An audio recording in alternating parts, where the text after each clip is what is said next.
What is up, Pyros? Today we're here with another demo video.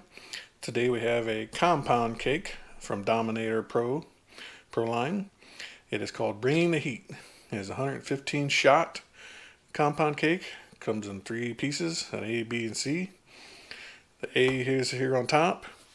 It contains of 35 shots, about 32 seconds, 25 millimeter bore size, all straight up 80 to 100 feet. B is right here. It has 40 shots in it. Lasts 22 seconds. 25 millimeter bore size as well. 80 to 100 feet, and this has got some angle to it, so you make sure you want to point it in the correct direction. And C here has 40 shots, lasts 8 seconds, 25 millimeters, 80 to 100 feet, and is a zipper cake. And that must have most of the salutes in it. I know it has some in it, but I don't think it was 40, but I guess we'll find out for ourselves. So that is Bringing the Heat, 315 shot compound cake from Dominator Pro. So you connect A, B, C, or you can shoot them off individuals, however you like. But so far I've connected them all together.